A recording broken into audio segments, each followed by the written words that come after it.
आजकल हर इन्वेस्टर्स, हर crypto enthusiast एक ही बात पूछ रहा है, डेफी का फ्यूचर क्या है।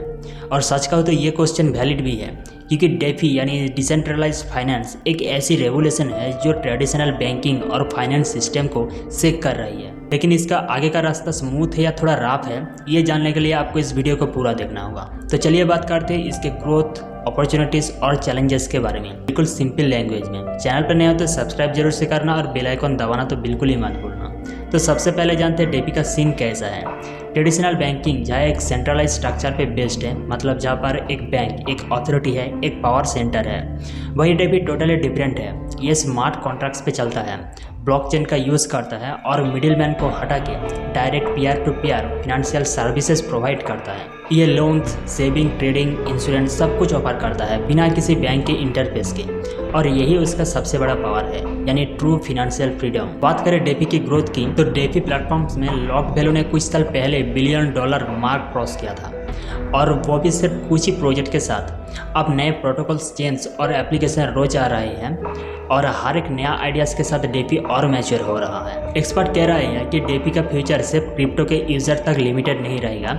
जब Web3 फुल्ली इवॉल्व होगा, तब इंश्योरेंस से लेके सैलरी पेमेंट्स तक सब कुछ डेफी के इकोसिस्टम में आएगा। इमेजिन करो एक ऐसा टाइम जब बैंक अकाउंट की जगह तुम्हारा क्रिप्टो वॉलेट तुम्हारा पूरा फिनेंशियल हब बन जाए। लेकिन इसमें अपॉर्चुनिटीज़ क्या है वो जानना बहुत ज़रूरी है। कई अपॉर्चुनिटीज़ है, लेकिन मैं आपको सिर्फ मेन 3 पॉइंट ही बताऊंगा।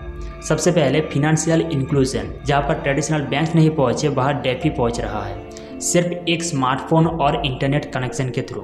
दूसरा है इनोवेशन विदाउट परमिशन, बैंक या गवर्नमेंट की अप्रूवल ज़रूरत नहीं। अगर आइडिया सही है, कम्युनिटी सपोर्ट करती है, तो तुम्हारा डेफी प्रोजेक्ट लाइव हो सकता है।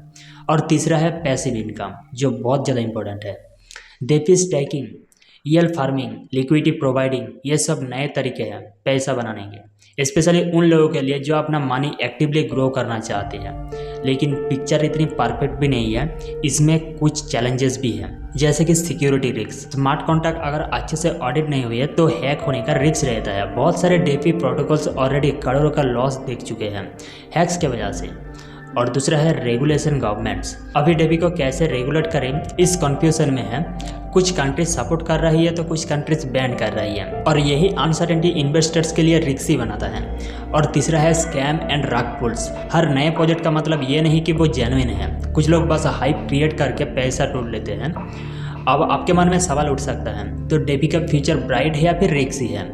देखो, एक्सपर्ट का मानना है DeFi is here to stay, लेकिन ग्रोथ तभी होगी प्रोजेक्ट सिक्योर्स होंगे, रेगुलेशन क्लियर होगा और पब्लिक ट्रस्ट बिल्ड होगा। जब ब्लॉकचेन, टेक और रियल वर्ल्ड यूटिलिटी एक साथ आएंगे, तभी डेफी मास एडॉप्शन पहुंच पाएंगे, और इस ट्रांजेक्शन का पार्ट आप भी बन सकते हो। विद रिसर्च, अवेयरनेस और थोड़ा सा पेशेंस चाहिए होता है। तो अगर आप क्रिप्टो में नए हो या नए इन्वेस्टर्स हो जो फ्यूचर को स्मार्टली एक्सप्लोर करना चाहते हो, तो डेफी का इकोसिस्टम को समझना और कॉशियसली पार्टिसिपेट करना एक स्मार्ट मूव हो सकता है। बस याद रखना है, हाइप से नहीं, नॉलेज से इन्वेस्ट करना है। सो एट द एंड, अगर आपको यह वीडियो इन्फॉर्मेटिव लगा हो तो लाइक, शेयर और कमेंट जरूर करना है। और अगर ऐसी सिंप्लीफाइड फाइनेंस कंटेंट चाहिए तो चैनल को सब्सक्राइब करना मत भूलना। सो मिलते हैं अगले वीडियो में एक नए टॉपिक के साथ। तब तक के लिए हैप्पी इन्वेस्टिंग।